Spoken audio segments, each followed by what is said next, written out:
Hi, Sasha. Did I say that right? You did. Okay, because my Texas twang kind of comes in occasionally, and I butcher everything, so I tell people not to be offended. So anyway, thank you for being here for Happiness Happens Month.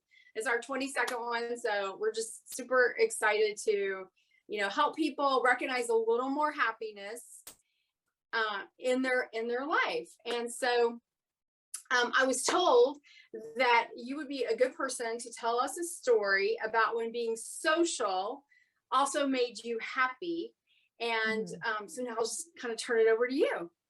Well, thank you for having me. I'm honored to be here. And I am definitely someone who learned through the pandemic, really, that being social is part of my happiness. And I think why this was important, or why I love sharing this story, is because I'm a physician. So I'm a doctor, I'm a cardiac anesthesiologist, and I work in an operating room every day with a team of people. And oftentimes at the end of the day, when I would come home, especially during the pandemic, I would just be exhausted and I would be stressed, and I would carry that stress into my home where I have 4 kids and a husband. And it took me about probably 3 months to recognize that the operating room could become like my social outlet and something that could actually bring me joy and refuel me. And instead of looking at it like it's going to be exhausting today, we have this really difficult case, or we're going to be there for 14 or 16 hours, I could just switch my mindset to say, I get to hang out with 8 people today, and I'm an extrovert, and I need that social connection. And so I can walk into work and be like, you know what, I'm going to get to be with 8 people in an operating today. And that's going to be as my social outlet. And I'm going to try to find joy even in the smallest interaction. And once I did that, I started seeing people differently than I had seen them before. Instead of just the circulating nurse or the scrub tech or the surgeon or the perfusionist, I started seeing them as, Carrie or Sam or people. And I started interacting more and becoming more social with them, because before, I think I had really witnessed, like, I had separated my work from joy. And I was like, you know what, this is my work. And then when I'm going to socialize, it's going to be with a friend having coffee, or at a party, or with my family, or having a pool party or something. And during the pandemic, that all stopped. Right. So that really just changing my mindset and choosing to see social interactions at my workplace as a fuel for joy and happiness, it really did change the way that I interacted with people. And what was most interesting and surprising was I have been with these people, for some of them, for a decade or more.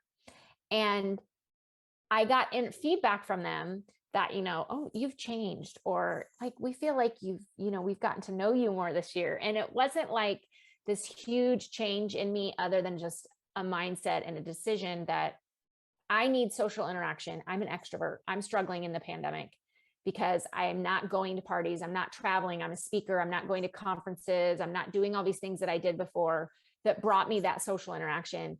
I'm going to choose to have my operating room today be my little party, so to speak, and just talk to somebody for 5 minutes about their weekend, or what their kids are doing, or what they're watching on Netflix. And those types of things brought me a lot of happiness. Yeah. And I love that you shared that, because I actually, when we were talking about social, I said, as an introvert during the pandemic, I realized how much I miss being around people. I can be pretty content with my own self for a few days. And especially because we also have social via the internet now, via online somewhere, whether it's the social media platforms or just Zoom calling somebody, or we can have that face-to-face contact. But yeah, it was definitely a learning experience for everybody. And I think, like you said, social, whether you're an introvert or an extrovert, in all honesty, is ultimately about our personal connection we make with somebody. It's about whether it's online, whether it's with an audience, it's do they feel, how do they feel connected to us? And I do think, as a whole, our culture is really craving feeling connected to people. So I love that you decided to say, hey, what do I have in front of me? And it happened to be an operating room. Uh-huh. And how am I going to make that my cocktail party every day or my coffee hour? Well, no, where you had that casual chit chat, which then let you get to know people. Mm-hmm. Yeah. And I think, for me as an extrovert, I really crave that, but it also can lead me to burnout. So the pandemic was in one way really good for me because I recognized that it wasn't people burning me out as an extrovert. It's my lack of boundaries around people and and how much I give them. And that is on me. So, that's really what led me to write my latest book, is because as an extrovert, I can give and talk and socialize and give so much of myself until I'm empty and to an unhealthy point. And for so often I would think, gosh, people are just burning me out. But then it took me a moment to recognize, like, no, it's actually not people. It's my lack of boundaries around whether it's socializing on social media, or whether it's socializing at work, or whether it's giving access to someone, open door, my office being open all the time. I mean, I'm an extrovert, so I love having my office door open, but it was really hurting my productivity. And it was actually really burning me out, so to speak, because people just would come in and sit down and talk to me for an hour. And then I'm having to work an hour later at night because I've given someone an unscheduled hour of my day. And so I had to learn that it's not actually people that burn me out. It's my lack of boundaries around how much I'm going to give myself to other people.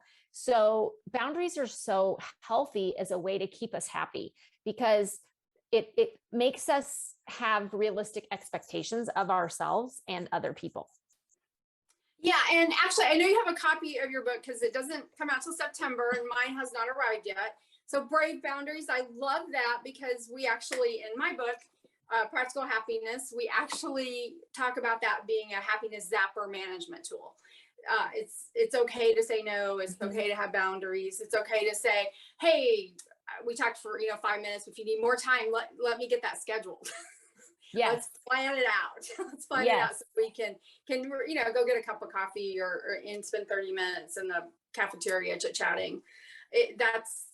If you don't do that, you can just lose your happiness because of multiple reasons. So you kind of did the great transition to the second question about your new book called Brave Boundaries. So I think it's obviously keeping yourself filled up is part of what boundaries are about. So you can give more to others. What other things would you say about your book will help our listeners, if they're reading your book, to contribute to their happiness? Well, I think it really improves your relationships with others. And I think sometimes this is kind of a boundary myth, that if you set a boundary with another person, you're setting like a fence, or you're putting up a line between you. And it's a negative connotation oftentimes, because previous books on boundaries really relate to relationships, maybe toxic relationships with your family or your workplace. But what my book, and why I think it's so important for every reader, is boundaries are super kind because they're transparent. So, if I run into you and I need 15 minutes of your time, but you immediately tell me, hey, Sash, I'm running to a meeting, I have 5 minutes.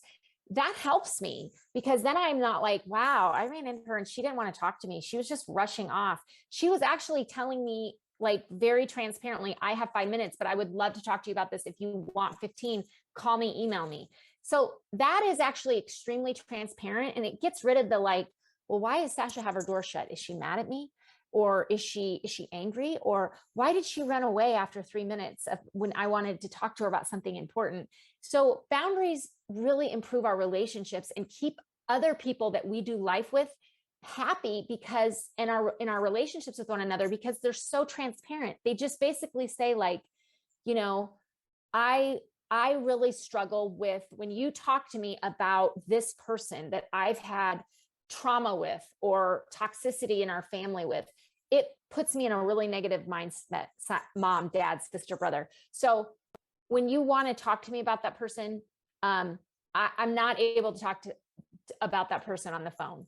Or I can't go to Thanksgiving this year. I'm going to go to Thanksgiving at this hour because at this hour, this person's there and I have a hard time with that person. So I'm going to set a boundary around Thanksgiving, or I'm going to set a boundary around email. Like, I don't answer emails at night. And I'm telling all of my teammates that. So they don't get mad when it's 8 o'clock and I'm not responding to an email. Like, these are all things that actually improve our happiness because they improve our relationships with others.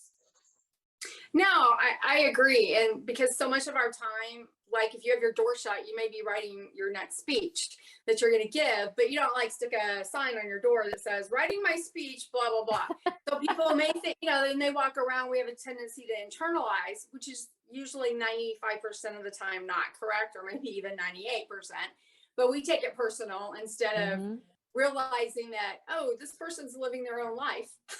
They're living their own life that doesn't necessarily have, short of your immediate family, that doesn't have direct correlation with my life. So therefore, whatever they're doing probably doesn't have as much to do with me as I think it does. So yeah, I love that boundaries are helping relationships and helping you stay social.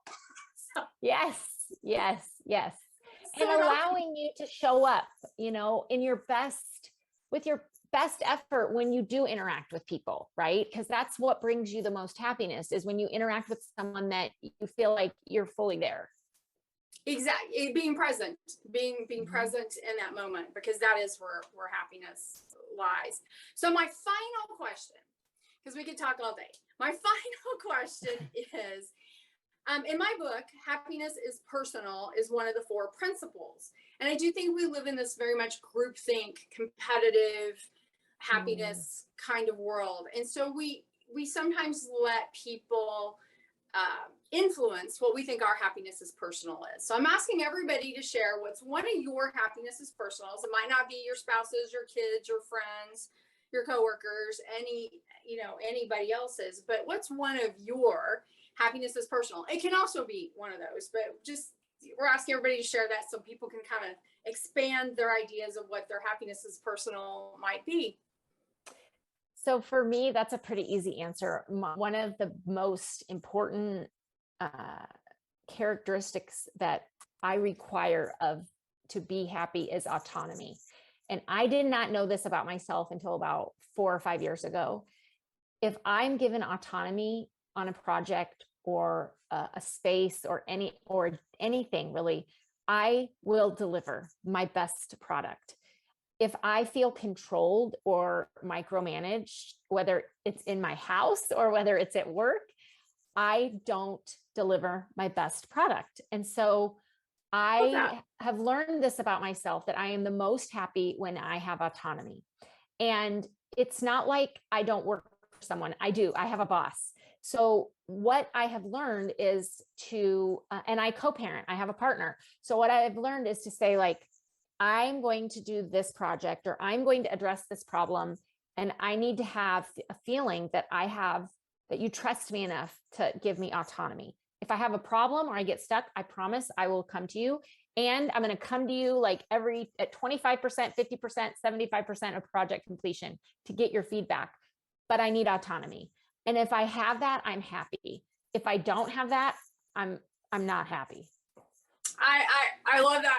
I was doing a survey on recognition, and some people, when you were writing in that, like, they hadn't heard from their boss and I don't know, like 2 or 3 weeks. And I'm like, where were those bosses? Because I like autonomy myself, like, where were those bosses? I worked in sales, and so that's never going to happen, because sales is one of the things that they want to know where you are every single day, every single moment. But I'm like, yeah, I cannot talk to my boss for 2 or 3 weeks, because in my head, I'm like, I know my quota. I'm just going to go do it. Leave me alone. So I so appreciate and value that. So thank you so much for spending some time with us for Happiness Happens Month. And I'm looking forward to staying in touch with you. And if I make it back to Omaha, I will look you up. Yes, please do. And it was so wonderful to be on today. And I really appreciate your message and all that you're doing to put out into the world. Thank you so much.